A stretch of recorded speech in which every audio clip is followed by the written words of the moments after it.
కాలం సమవిషయకర పరిభవ సమానకరం కాలం కాలః కరోతి పురుషం దాతారం యాచితారంచ. అంటే ఈ శ్లోకంలో మనం కాలం గురించి మనం తెలుసుకుంటున్నాం. నిజానికి చెప్పాలంటే అంతరిక్షం అంటే ఇక్కడి నుంచి వేల కిలోమీటర్ల పైకి వెళ్ళామనుకోండి, వాతావరణం లేదు అక్కడ. వెలుగు లేదు, చీకటి లేదు, అంతా కూడా శూన్యం. భూమి మీదే వెలుగు నీడలు, మనకి వెలుగు చీకటి రాత్రి అవన్నీ కూడా ఉన్నాయి. దాని ప్రకారమే మనం ఈ కాలాన్ని విభజించాం. పగలని, చీకటని, సంవత్సరం అని, ఋతువులని, మాసాలని, ఘడియలని, రోజులని, పక్షాలని ఈ విధంగా మనం విభజించి మన జీవితాన్ని మనం గడుపుతున్నాం. మన చక్కగా ఆ ప్రకారమే మనం జీవిస్తున్నాం. ఆ యొక్క కాలాన్ని మనం సద్వినియోగం చేసుకోవాలి. సమయం చాలా విలువైనది. మన సామెతలు కూడా ఉన్నాయి. ఒరే నాకు ఓ టైం వస్తుందిరా అంటాం. లేకపోతే ఇది చప్పుడు కాదు సమయం, ఇది సమయం కాదు చెప్పడానికి అంటాం. ఇప్పుడు నాకు సమయం వచ్చిందిరా, టైం నాదిరా అంటాం.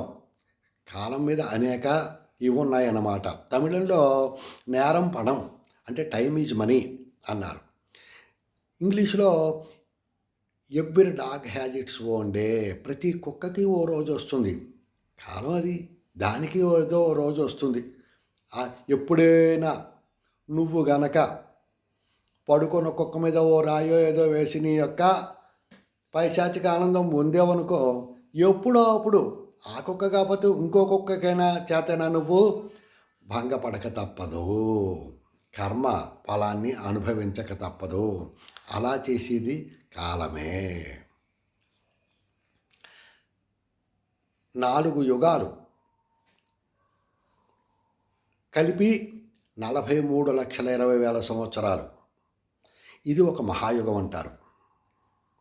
71 మహాయుగాలు ఒక మన్వంతరం, 14 మన్వంతరాలు ఒక కల్పం. అలాగ 200 కల్పాలు ఈశ్వరుడికి ఒక రోజు. అలాంటిది ఆదిపరాశక్తికి క్షణం, కనురెప్పపాటు, దైవానికి కనురెప్పపాటు. ఇంకా మన జీవితం ఏంటో చూడండి. అందుకనే మన జీవితం బుద్భుతప్రాయం అన్నారు. భగవంతుడి దృష్టిలో మన జీవితం బుద్భుతప్రాయం. బుడగ ఇక్కడ బుడుతుంది, వర్షం వస్తుంది కదా, కాలం అలా పారుతూ ఉంటుంది. ఆ బుడగ ఇక్కడ బుడుతుంది, అక్కడ వరకు పెడుతుంది, టపేళ్ళను వెళ్ళిపోతుంది. అక్కడ అయిపోయింది మన జీవితం. 3 నాళ్ళ ముచ్చట అన్నారు.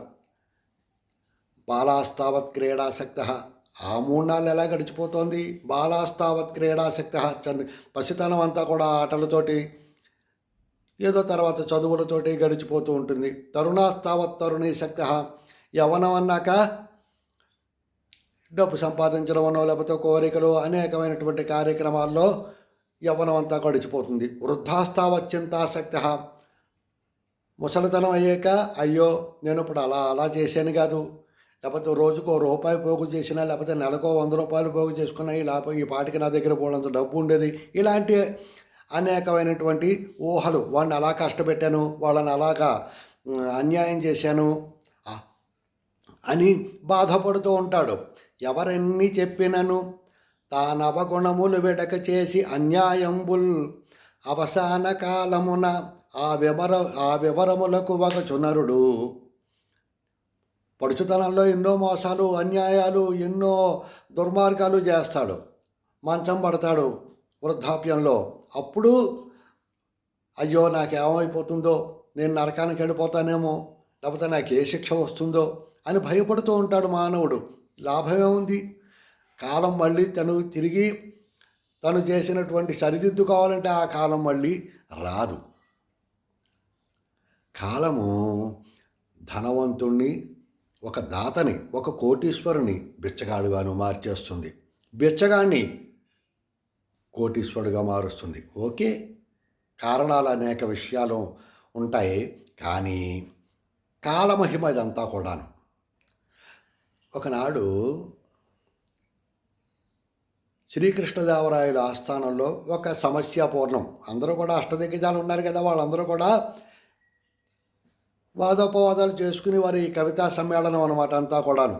అప్పుడు ఒక సమస్యాపూర్ణం ఇవ్వబడింది. ఏమిటిది? కుంజర యోధంబు దోమ కుత్తుకొజొచ్చన్. కుంజరం అంటే ఏమిటి? ఏనుగు. యోధం అంటే కుంజర యోధం అంటే ఏనుగుల గుంపు వెళ్ళి దోమ కుత్తుకొజొచ్చన్, దోమ గొంతుకులోకి దూరేట. ఇది సంభవమేనా? ఏనుగుల గుంపు వెళ్ళి దోమ గొంతుకులో ఎలా దూరతాయి? సమస్యాపూర్ణాలు అలాగే ఉంటాయి. చీకటిలో దాగే వెలుగు చిత్రం బాయన్.